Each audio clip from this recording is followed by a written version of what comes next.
Monergy, Experience the Ultimate Energy of Money. This is the title of a book that I found to be quite insightful, and it was written by my good friend Robert M. Fisher.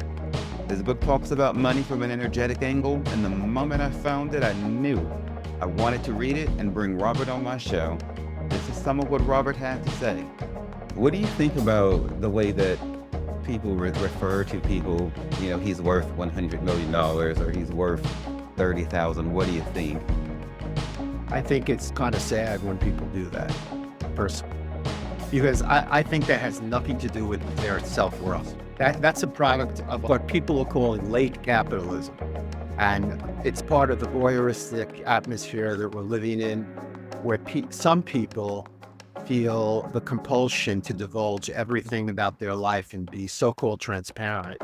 And that's one of the indicia that people use to describe themselves or to talk about other people. Well, I think you raised a really valid point. There are so many examples now in our society of people who have an external type of success that you could see, whether they're driving a Lamborghini or they live in a penthouse somewhere, but they're miserable people. Please listen to this show and discover ways to improve both your money and your energy.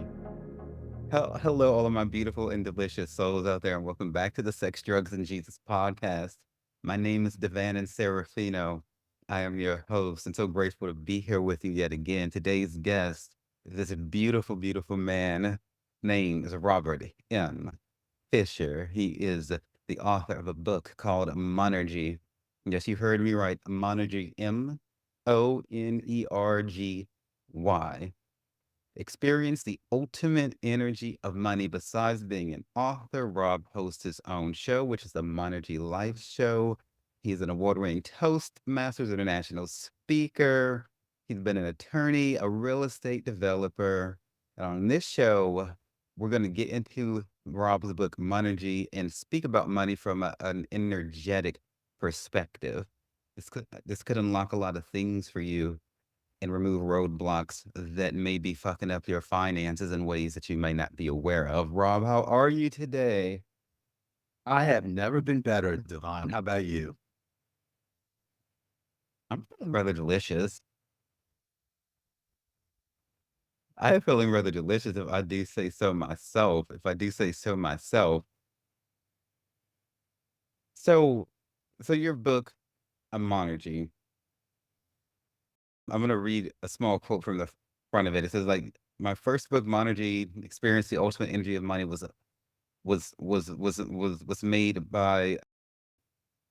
book of the month by the Corcoran Real Estate Group. And you say, in this era of greed, iPhone, social media addiction, volatile world events, it remains fresh and perhaps even more relevant. When you wrote this book, what did you feel like your contribution to society was going to be? Wow. That's a bit of a loaded question because when you create something and put it out there, you never really know what the effect is going to be. Mhm. I just know that, and I'd like to just correct you on one basic premise here. In a sense, the book wrote itself through me. And I'll explain to you and listeners what I mean by that. The principles in the book were literally downloaded to me over a course of maybe 6 months or a year. The experiences that reflect those principles are mine for sure, but the principles themselves were literally gifted to me. And usually in the middle of the night, I had to keep a pen and a pad next to my bed. And because these things will come in the middle of the night, I'd wake up. Okay, here's a chapter, converting negative energy to money. That's one of the chapters in the book. I better write it down. I may forget it when I wake up. That's the kind of experience this was. Literally, I was the conduit for a lot of the information that's in the book. So on an ego basis, on a personal basis, I'm not taking credit for the principles. They were literally gifted to me. And it was pretty clear that I had to put them out into the world and illustrate them through my own life experiences, which is what I did. And if I was to be extremely frank with you and the listeners, I have felt that a lot of the things I talk about are a little ahead of the time that most people are.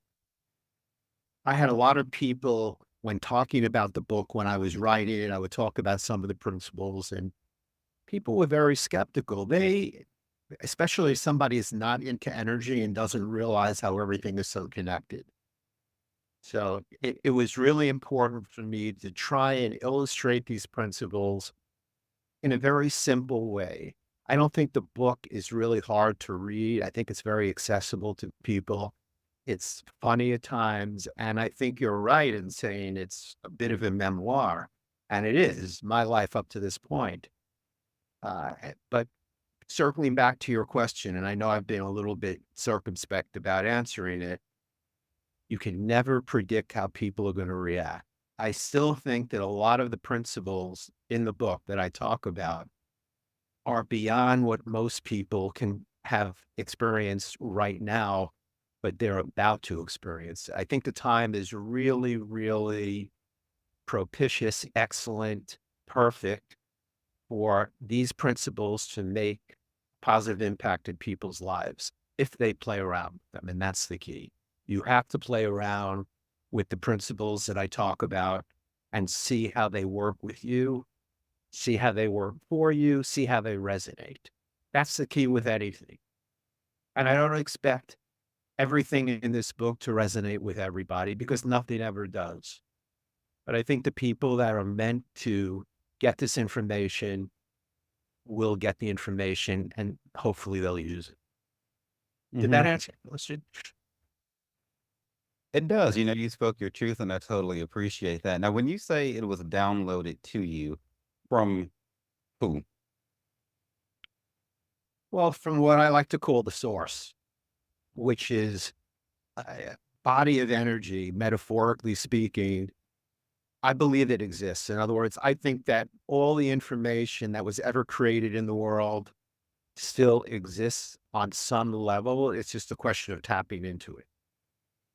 So if you want to call it source energy, the universe, this is information the universe gave to me. I call it source in a lot of ways. And it was really up to me to put it into a form that was palatable for people to read.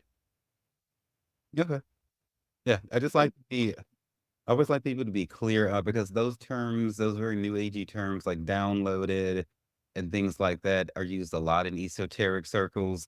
It's used a lot on YouTube and a lot online. I don't think I ever hear anybody too much specify like who the downloads are coming from, and I do a lot of teaching in spiritual circles and things like that. And one thing I'm always clear on is when we're dealing with anybody's belief practices, although they're varied, which is, I mean, it is what it is. We always want to be clear on who. Are we praying to some deity or this or a statue, or a cat or a dog or whatever the case may be. I Right. don't give a damn one way or the other, but I just like to, I'm always curious. But it's very fascinating to me and interesting the different sources or the different beings that people, look up to. And that's why I asked that. And so I'm hearing what you say when you believe that the information in the book might be beyond what most people have experienced, because a lot of the concepts in there tap into like what somebody with a more of an awakened mind might be aware of. This book gets into paying attention to energetic signatures with people in your day-to-day life, in your circle. In one part of the book, you speak about how absolutely everybody who comes in and out of your life every day matters and it affects everything. You caution people not to be sleep at the wheel about that. And and I jive with that completely, entirely. It'll be interesting to see how you tie all of this into finances for us. So before we get too much further, do you want to tell us about your services? The website will go in the show notes, which is monergylife.com, and the link to the book and all of that. But do you want to tell us about the consulting or anything like that? Sure. Thanks. Well, the best way to really get the details on that is to go to my website, monergylife.com. And I'm consulting individuals to help them really create their ideal reality. And that includes financial, spiritual, emotional, and how it all intersects and relates to one another. Also, for groups and forward thinking institutions, I'm available to create a wellness program for them and their employees in a way that really hasn't been done before, bringing, all my experience, all the things that I've gone through and my knowledge to create something that I think will make everybody just a lot more happier and productive and really start to understand how things are so connected. And then again, it's my my availability to do keynote speaking rather, and address groups of people and at retreats as well. I'm available for that. So I kind of span the gamut, and I really enjoy working with people and getting them to see how much they can tap into their own power, because that's what it's really about. It's really about teaching people how to empower themselves. And through a combination of all the things that I've gone through, various texts that I have access to and that we discuss and dissect, various exercises, various meditations, it creates a whole custom made package for the individual and also for. Do you have like, a before and after example of a client that you worked with? Well, absolutely. And I must say that when I work with somebody, one of the first things that I do is to recommend that they start reading certain books. And I'm not talking about my book. Of course, they're welcome to read that, but I'm talking about some other books that I found to be unbelievably helpful in tapping into my own power as an individual. And it's really amazing when somebody starts to realize that there's a whole new perspective on looking at the same situations that they've been going through day by day by day. And when I see them opening up their perspective and realizing, hey, I don't have to react to the situation in a programmed way. I have a choice in every situation, and here are my choices that I'm now aware of.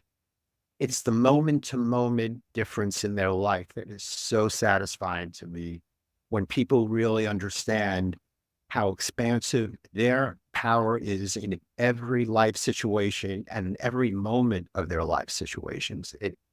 That thrills me when I see somebody beginning to act like that differently, less reactive, less emotional, more calm in situations that used to drive them crazy. Because I think that's something that we could all benefit by, the direction in going that way. Because we're living in a time where people are so reactive emotionally, and and the way they react is very often like Pavlov's dog. They react in a totally predictable way. So a lot of what I help people do is to get themselves out from under a matrix that they've been exposed to. When I say the matrix, the movie The Matrix could be an example of what I'm talking about. But what I mean when I say the matrix is a combination of their education, their conditioning, their parents, their expectations that has pretty much driven their behavior their whole life. And when you could actually get out from under that and make conscious choices about what you're going to do from this point on, that's freedom. I'm moving. Think while you're a keynote speaker, there's some soul in what you're saying, in every word even. Another excerpt, if I could get my Bugs Bunny voice on here, another excerpt from this book. It says that this book demonstrates that despite outward appearances, energy controls not just making and spending money wisely, but the means for a peaceful, happy, and fulfilled life. A life where you don't have to sell your soul to achieve your dreams. Learning how to access that energy is what this book is all about. So, y'all, my beautiful listeners and watchers out there, this ain't your typical like money book. Like this book is not filled with like say like equations or like get rich quick sort of things of that nature, which was very like refreshing to find when I when I did through it. Names do come up. You know, I did see Donald Trump's name. I did see some high-powered attorney names. Where I was in New York City, he and I both live in New York City. That's how I met him. And you know, so it was very like cute and fun to see New York so much. You know, since I live there now, must you know. But this is not like your typical book about money. And sometimes what we need is a new angle, a new take on something in order to achieve success. The line in this intro here where it talks about like selling your soul to achieve your dreams. I think about, and I want your opinion on this, how cookie cutter whatever success is supposed to look like in making money means. My broker who helped me find my place there in New York was telling me how she really didn't like to deal with like say corporate people who make a lot of money and even some international leaders who come into town because they bore her. You know, they all kind of look the same. They work like this, they do this, they eat here, they shop here, they work out here. There's not that much variant. And then and if you talk to them individually as I have, as she have, it's like a lot of times they're not even really happy. And so what are your thoughts on the way people stay in the matrix and become system relevant, achieve what looks like success, but then they don't have any soul in it. They're not happy. Well, I think you raised a really valid point. There are so many examples now in our society and probably have always been in the last 30, 40 years of people who have an external type of success that you could see, whether they're driving a Lamborghini or they live in a penthouse somewhere, but they're miserable people. And not only are they miserable individually, but they treat other people in a miserable fashion. Hmm. And I think it's really important to note that whether or not you're so-called successful. And by the way, are you familiar with Tom Wolfe, the famous writer who coined the expression, the bitch goddess of success, which is a very American way of looking at success. And if you compare, let's say, the American attitude towards success versus, let's say, an attitude that's typical in France, where one might hypothesize that they don't live to work, they work to live. It's the polar opposite in a place like the United States, where the pressure that most people feel is always to be doing something, always to be busy, even if they're busy with things that go nowhere. There's a subtle pressure that just being still is not worthwhile. And your value is correlated with how busy you are, what you're working on.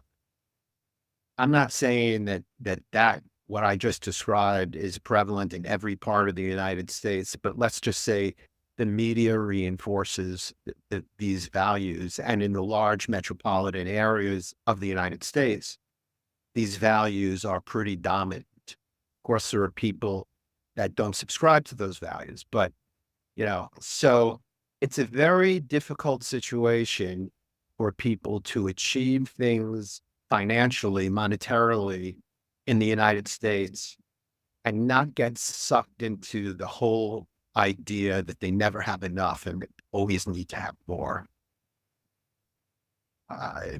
You because it's almost as if there's something wrong with you if you don't want more than what you have. This is like a very subtle part of the energy that's propagated.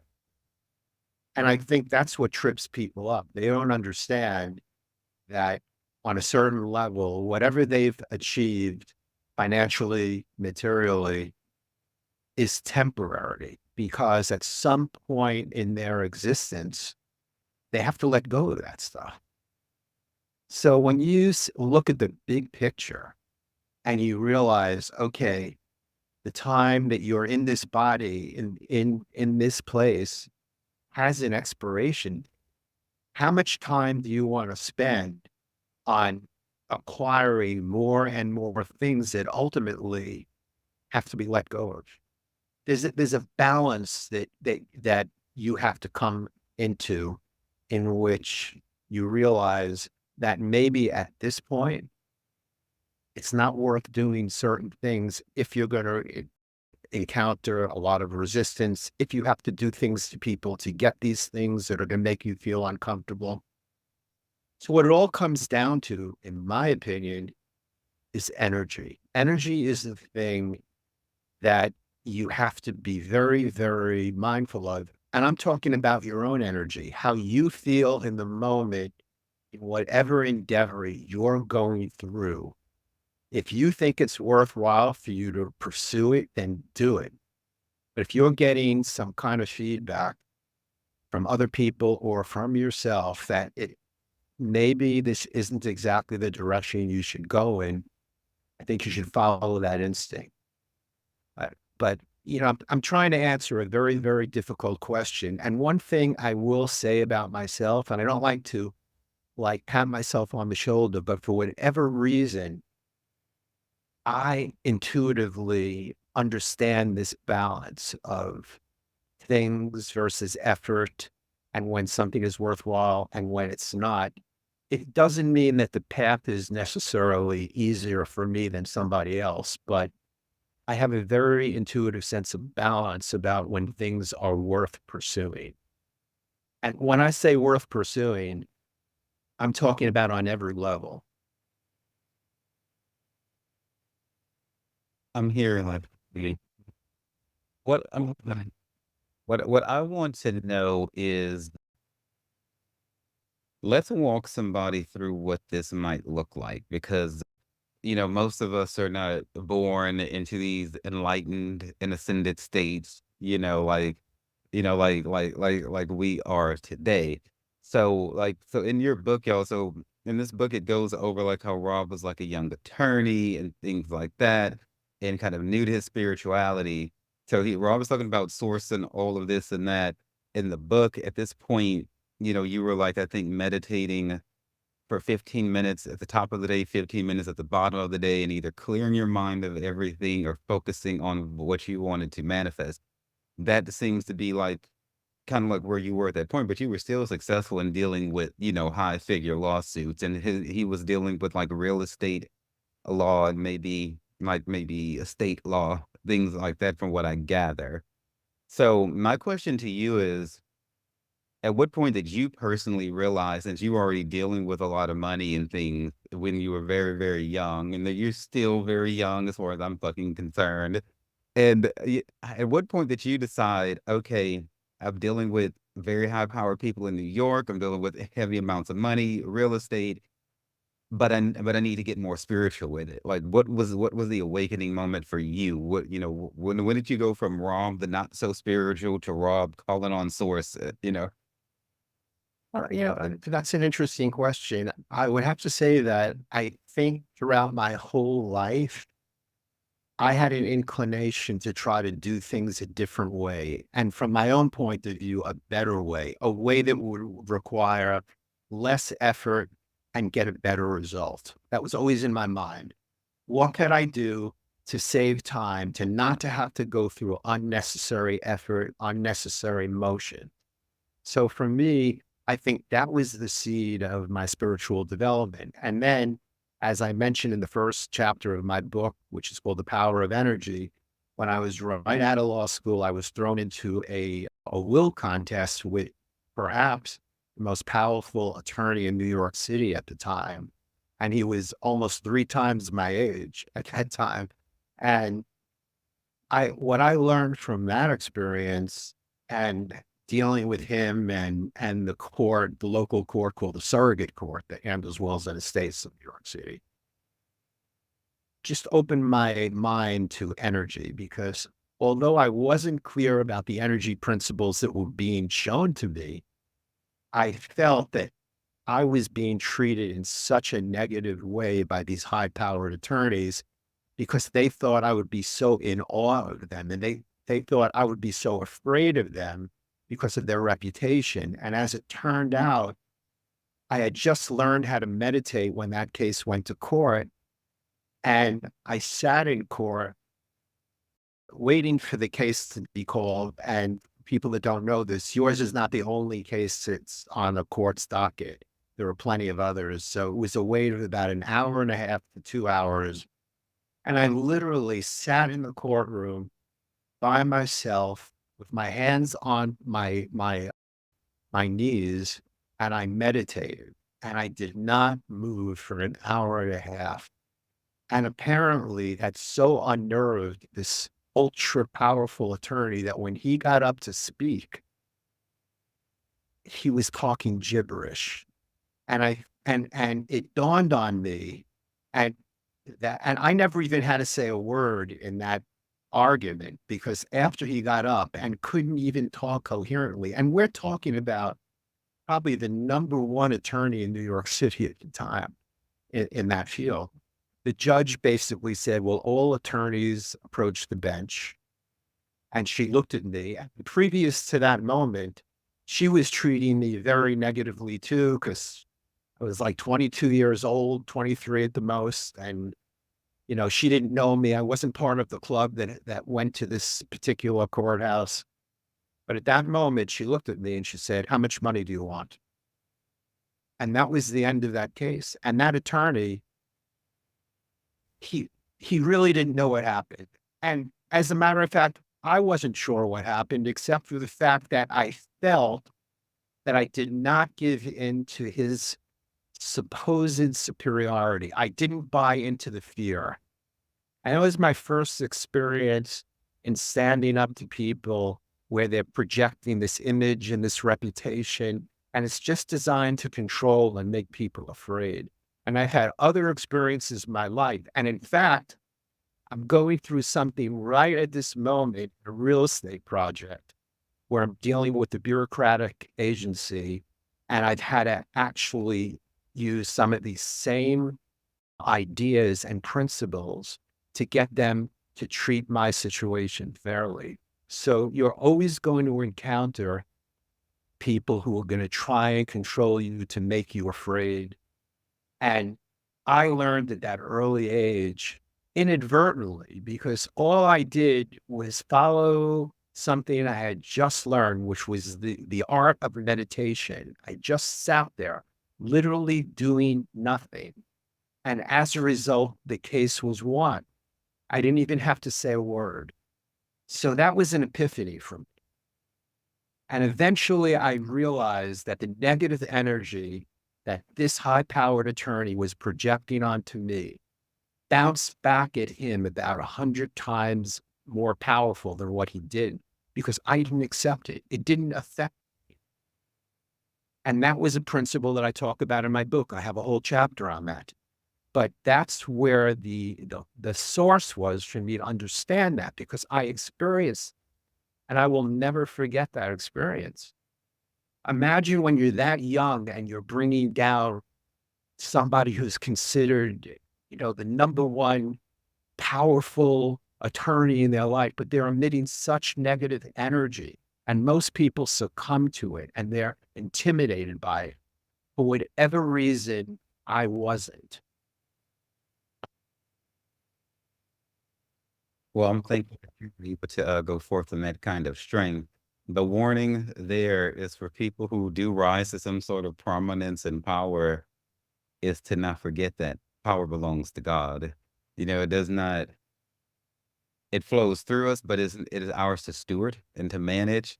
And so a heavy dose of humility always goes a long way, because when can't nothing else make somebody fall in this life, ego and hubris, can undo anybody. The divine does not respond well to arrogance. But yet what's interesting is, on an external level, if somebody's looking at it from afar, they might be intimidated by this projection of power and control, until you understand what's really underneath it. And that you have a choice. You don't have to respond to it in the way that it's being projected onto you. And literally, it just happened for me naturally. But what I saw from is that a lot of people in our society, the so-called powerful people, really, a lot of these people that I've met and known personally are the most insecure people I could even imagine. and they're trying to control and exert their power just because of their insecurity. We see that playing out on the public stage right now without getting specific, that people who think they're uber powerful and they have all this control over other people, it's really a sham. It's really a mask for it's trying to mask how insecure and really, in a lot of cases, how much they hate themselves. And then there's that. Um, yeah, I caution people, money isn't everything. We must be careful how we make it. And really, we should be chasing our life's purpose, our soul's purpose, our destiny's purpose. Money can certainly help with that, but is not everything that glitters isn't gold.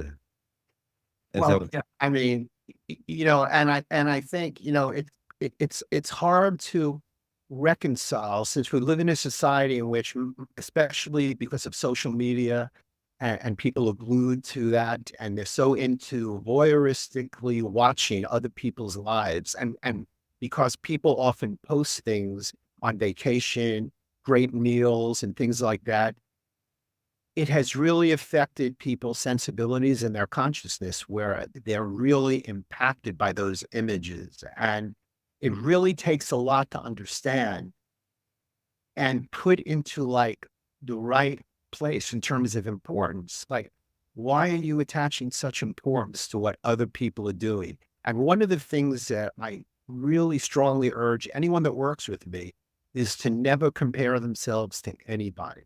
I believe that everybody is in their own reality, everybody is on their own trajectory, and it would be a waste of your precious life energy to compare yourself to anybody.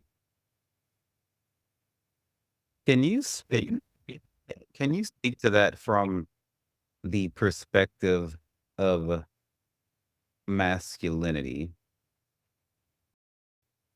Because most males and gotta they seem like they go through a phase of being highly concerned about like what the other guy is doing, and a lot of men that I've been around compare, compare, compare, compare, compare. This is an expression of toxic masculinity, low vibrational masculinity. You don't seem to be affected by that. Do you have any advice to men out there to besides putting the damn phone down to stop doom scrolling? Well, that's it's a bit of a loaded question, but I will try to answer as best as I could. I think that it's part of our culture, particularly for people to be males, particularly to be in competition with one another from sports, from school, and things like that. It's, people talk about the mentors that they've had. Personally, I prefer to learn from everybody rather than one person. Because I found that when I was really looking up to certain people as a potential mentor, and I'm talking about when I was just out of school, they really disappointed me tremendously when I actually got to know them as real people. And I find that you can learn what you need to learn every encounter that you have in your life. You can learn something important. I'm really not here to like tell people what they should or shouldn't do or whether they should compare themselves to other people. But I am saying that if somebody works with me, I suggest they stop comparing themselves to other people. And it's interesting. I've had occasion because in the self-help field, a lot of the people that run the institutions where they have programs and where they have workshops are women in the self-help field. And I've had a different issue in dealing with the women who are in their power. It seems as though it's a non-denominational and a non-gender thing that power does strange things to people. And I would say, as a rule, men are less passive aggressive than women can be in business. But that's just my impression. I have encountered a lot of passive aggressive behavior from women who are so-called in charge of things. But, y- you know, I don't think we're ever going to change the competition that males feel with each other on a certain level. But as individuals, as we rise in consciousness, we don't have to make that kind of competition a part of our individual lives. Well, I love it. So I wanted to read a couple of the chapter titles because I have a thing about like chapter titles, the names of books and so on and so forth, because it's all very well thought out. It's intentional, especially after having written my own like 2 books. There's a lot of fucking work to come up with like a cover, the title, and all of that. And so some of them are prosperity consciousness, leave your comfort zone, practice generosity, instant karma and money, your energy sphere of influence. I wanted to read these to drive the point home of how like how this book is very, it's like spiritually inclined towards like with a monetary focus, and it's very very unique in that way. It's like a new age money thinking kind of book, and it was so like it's such a, like a different book, and that's why I wanted to bring this on the show and highlight it. You have spoken about converting negative energy to money, which is another one of the chapters in there. And you gave us the example about how when you were the young attorney, you did this, though it kind of like, you felt like it was like something you kind of like tapped into almost unknowingly since you were so new. Is there any like thing practically somebody can do to help them in their energy today? Like if they need help in terms of turning their finances around, just a simple thing that they could do. Well, I believe in a sort of multiple tier approach to things, but for a few things, I think if somebody is not meditating, they should really start meditation. And there's all kinds of meditation. The kind that I favor right now, I know you spoke about the kind I talked about in my book, 15 minutes in the morning, 15 minutes at night. I do a variation of that now because I was taking Kundalini yoga for a number of years, and Kundalini yoga is not such a very well-known form of yoga, but it's mostly sitting in certain positions and focusing on breathing, but they also have some incredibly powerful meditations. And I would recommend to listeners of your show, it's a meditation called the Sat Kriya, SAT, and then Kriya, KRIYA. You could look on YouTube for how to do it, and you could start out just doing it for 3 minutes in the morning. So they in Kundalini Yoga, they suggest you do it for 3 minutes, 11, 15, 21, or 31 minutes, depending on the effect you want. So that's something that anybody could start doing. And it's a very simple thing to do. And it's considered to be the most powerful meditation in Kundalini Yoga. And that's saying a lot because Kundalini Yoga is extremely empowering. At one point, it was only available to the highest caste in India. Oh, sign me up then. Sounds hot. I'll have 2, please. One of the quotes from your book, you say the energy you apply toward making money affects every other area of your life. Can you break that down? Well, here again, it's based on my experience and observation that I wrote that because so many people chase after money and the way in which they do it so negatively impacts the people that they come into contact with. And then they never get a chance to enjoy it if they ever actually get their hands on it. So it's a very, money is an energy, and really money is a byproduct of doing the right thing in the moment. That's really all that it is. It's a currency. And, when people talk about the thing that really gets me to laughing now is, it used to be like 10 or 20 years ago, people were impressed by people who were millionaires. And now it's billionaires. Being a millionaire is not good enough. Now you have to be a billionaire. But when you think about it, when you pull back and actually think about what does that actually mean to have that? How does that actually impact your moment to moment existence on a daily basis? And I'm not talking about whether or not you could have a cashmere sweater or 10 cashmere sweaters, because that really doesn't impact your life that much. But what I'm saying is, when you realize what money can do and what money can't do, you can really relax because the really important things in life are money neutral. That's what I like to say. They're really neutral to that fact.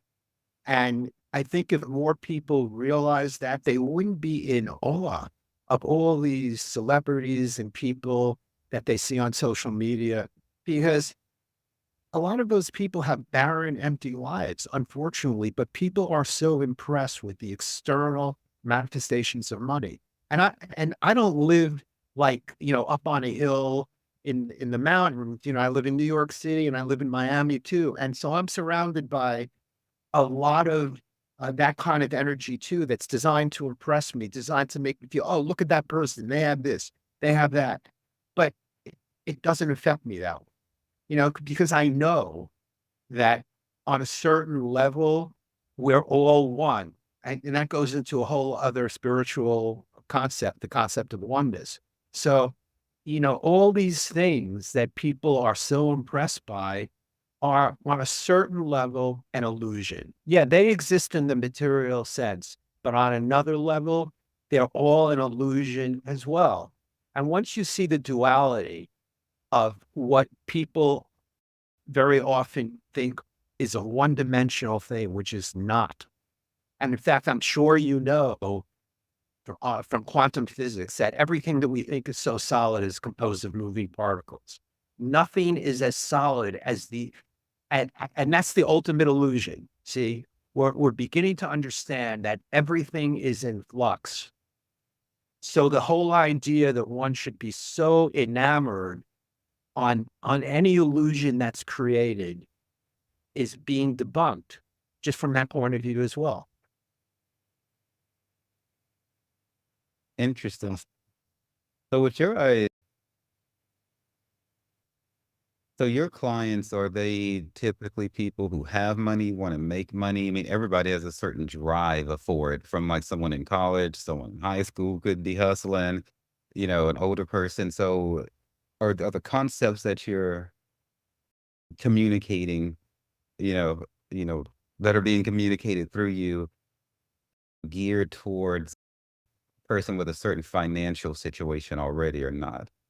No, not really. Everybody's in a different place, and I really tailor my assistance to the place they're doing. I would say the one common ground of all the clients is they're looking for a balance that they don't currently have. They're out of balance in one way or another. And one thing that I really, for some reason, I'm really good at determining where the imbalance is and helping people to just tweak it so that they feel like things are more in an equilibrium in their life. Because, the universe is all about balance. Nature is all about balance. And I don't know if you've noticed this, but I've noticed it with people that I've known my whole life. I can tell when they're out of balance and something is going to happen. Sometimes it's considered a so-called tragedy, but it really is designed to put them into balance because they're out of balance. And the universe craves balance. So that's the common denominator. People want to be more balanced. And as a result, they have a better chance of being at peace with themselves and with the outside world as well. Piece it is. Piece it is. I want to get your opinion on, so people use the term like net worth to describe people. I personally don't care for it. I feel like it's, assessing somebody's value. I know technically they mean how much money they have, but the terminology, the verbiage, how much power words carry on a subconscious level, on a soul level, on an energetic level. What do you think about the way that people refer to people, he's worth $100 million or he's worth 30,000? What do you think? I think it's kind of sad when people do that, personally, because I think that has nothing to do with their self-worth at all. That's a product of our what people are calling late capitalism, that people are kind of interested in, and it's part of the voyeuristic atmosphere that we're living in, where some people feel the compulsion to divulge everything about their life and be so-called transparent. And that's one of the indicia that people use to describe themselves or to talk about other people. Oh, that guy has $100 million. Automatically, when you do that, you are revering that person. You're putting them up on a pedestal. And I don't know if you remember the part of my book, but I think it's in the second chapter. I talk about why it's really dangerous to revere anybody for the amount of money that they have. On an energetic level, that's a really dangerous thing to do and should be avoided. Not to mention shallow and superficial. There's all kinds of like bad stuff going on there and dangerous stuff. I want to know, and I hear people say things every time that I fly somewhere, or if I'm in an airport or whatever, there's always some conversation that I end up overhearing where they're talking about somebody with this money or that, be it somebody in the news or a friend or whatever. But they never ever talk about how great this person is or what a beautiful soul they have. They talk about this guy made 500 million or 50 million or 50,000. Or did you see what this celebrity? In your book, you describe this sort of thing as like invasive. For you, it's even much to the point, like you said, like if somebody's on an elevator and they get on their phone. So I don't know that I'd go quite that far with it, but I totally get like your meaning and your point. And it's a part of that system relevance, that thinking that's pre-programmed into people. Because if you turn on the television, they're talking about a person based on their monetary value. I look at it as like we're stewards of everything. Like you said, all of this is temporary. I might have 2 or 3 condos or houses, but are they really mine or do they belong to God? I really look at it like I manage what I have. So y'all, when I have $300 million in the bank, I don't want you to say Devana Serafino is worth 300 million. I want you to say Devana Serafino is a manager of 300 million. You see the difference? I like that attitude, and I actually feel the same way. I feel like the things that I have, I'm just the steward of, and I try and take care of them as best they can because, for me, I don't want your listeners to get the wrong idea that I'm living like Mother Teresa because I'm not. I really believe in enjoying all of the great things that are available to me in life. It's just that I try to be very appreciative of those things, and I try to not always be wanting more and more and more, and understand that my peace, my value, my self-worth is really not associated with what kind of car I drive or anything like that. And I think that's the thing. Once you could have a little bit of that detachment concerning things, money, it gives you a tremendous amount of freedom, and it ends up that you end up attracting more wealth to you when you're more detached about it. I'm gonna do a show in the future about detachment. That was one thing that I was able to master during my spiritual ascension, which started last year. It's really fucking beautiful and it's also really fucking necessary. And and I'm gonna give Rob a little bit more credit. Out of all the people who I've met since I've been in New York, you are the only person who's ever like invited me, over to like where you live. Okay, I hope you don't mind me saying that. If not, I can always edit it out. But just to like hang out or whatever. So the reason why that stands out, and I want to get your opinion on this because you know how New York is. This is the first city that I have been to in this world where when you meet somebody, invariably, and I do not do this intentionally, they want to know where you live. It is not acceptable to just be like, I'm in the Bronx, Staten Island, Queens, Long Island, Brooklyn, or Manhattan. It's like people want to press where within the boroughs. Are you in Mont Haven in the Bronx? Are you in the village, in the East Village, Lower East Side, West Village, Lower East Side? Are you in the LIC in Queens? Where are you in, where in Brooklyn? When I lived in the Bronx, when I should get my shit together, then it's like I was judged. Okay, now that I'm on the Upper East Side, it's like I'm still judged. I went from them thinking that I was broke and in the Bronx to now so rich in Manhattan that I'm turning my nose up. It's like, what the fuck?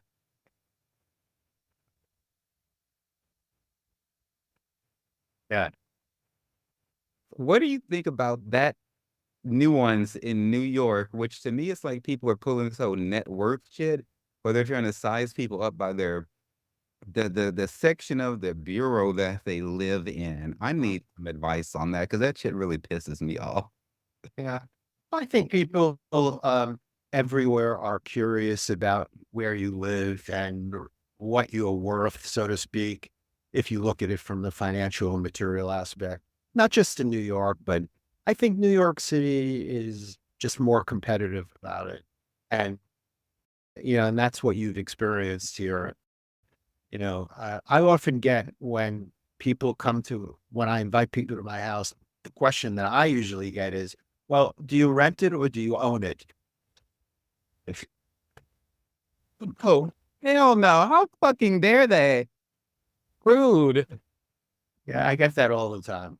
I would stop and well, let me not say you do what you want to with your people, but Uh, just that is uncivilized. yeah. Well, people are naturally curious, and the way people are inclined today, where so many people just open up every aspect of their life for their viewing. Look at all the reality shows where people are trapped doing all kinds of things. So, the predilection of people now is this so-called transparency, which doesn't leave really any privacy for anybody if you embrace that totally. It's like you don't have really much of a life that's really even yours, no matter how much you might be compensated for your trouble. So here again, it's a value system, and everyone has to figure out how they want to, manage it. I think it is rude as fuck. I mean, I agree with what you're saying to to pry into your business like that because it's just like how countless of people has asked me what bureau I live in. It's to no end. Like they're not trying to say, "Hey, and come over for this party," or "I'm gonna bring you a housewarming gift." It's like they just want to know for fuck's sake. And that is the part. Like, what fucking difference does it matter if you're renting or owning? They're not about to help you pay for any of it in there. Oh, You that's true. so, and to me, it feels like control.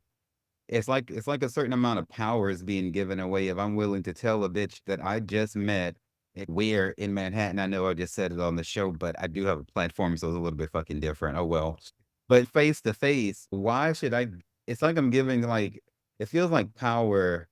It's like a power play. I don't give a damn where somebody lives. I don't give a fuck. I mean, unless I'm going over there for a kiki or some shit, it's completely fucking irrelevant information. Yeah. And so my determination is to not answer this damn question. When people ask me it in New York, I will tell them I live in Manhattan. It's not good enough. They can go fuck themselves. Well, I can give you a suggestion on how to respond to these people. Okay, thank you. Which, you know, and it'll really keep them wondering. Like, and I use this technique whenever someone asks me a question I think is inappropriate and I don't want to answer. So I thought of this a couple of years ago. I don't always think of it in the moment to do, but I'll share it with you and the listeners. So if somebody asks you a question that you feel is inappropriate, what I do when I remember is to say, "Can I get back to you on that?" And it completely throws them off. That'll be really funny because they'll be like, "How the fuck don't you know where you live at?" "Oh, whatever. I can say whatever I want. Nobody can control me." Okay. That just about sums up what I wanted to ask you. Do you have before I ask you these dad jokes, so we'll switch over in that, do you have any, like, advice you wanna give, anything you wanna say about yourself, any final word? Wow. What do I say? You know, it's funny because I would say to anybody, just be yourself. Don't try to be a copy of anybody you like or even admire. Trust your gut feeling. Do what feels right to you, and try to be as little controlled by external forces as possible. Period, and that's the T, be yourself. I love it. So, dad joke number 1, these jokes are coming from fatherly.com mainly. The first one is, why shouldn't you iron a four-leaf clover?" Hmm, I don't know why. "Yeah, you shouldn't press your luck." That's good. And okay, dad joke number 2, why was the robot so tired after his road trip? I don't know. He had a hard drive. Alright, then the final one, why did the computer have no money left? Hmm, why? Because someone cleaned out its cache. That's a pretty good. Thank you, thank you, thank you. Every year I get a little bit younger and I keep that inner child alive and well, and I love to be all silly and stuff. And and I thank you for showing your sense of humor. Y'all, the website is monergylife.com, monergylife.com. His show is blogtalkradio.com/Monergy Life. The book is on Amazon and a million other places too. Like if you Google Monergy, it comes up like everywhere. But I will put the Amazon link in the show notes. Facebook, Instagram, LinkedIn, TikTok. Rob, thank you so much for coming to us from New York right now as I'm down here in Baton Rouge and for giving me that New York energy. I look Oh, forward to returning back up there on Saturday. well, thank you so much for having me on the show, and try and bring some crawfish with you when you come up. Oh, you don't want these. I had some the other day and got food poisoning. It has not been Really?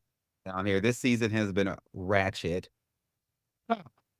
Skip crawfish this season, y'all. Do not go and get them. I'm thankful for the inches because I can fit into that dress that I lost after that food poisoning, but I felt like a zombie for a minute. Don't get the crawfish. It's not eatable. Okay, I will remember that, and I was thinking of going to my favorite place in New York to have it too. Well, they could have shipped them up there from somewhere else, but because they like have crawfish in other places in Louisiana. There was like fresh crawfishing in Seattle when I was there. So it's not just a Louisiana thing. Right, right. Well, good to know. I'm glad you recovered from your food poisoning, and I hope to see you when you're back in New York. Indeed, baby. I will see you then. Thank you so much for coming on the show. Thank you so much for having me. Have a great evening, okay? Bye.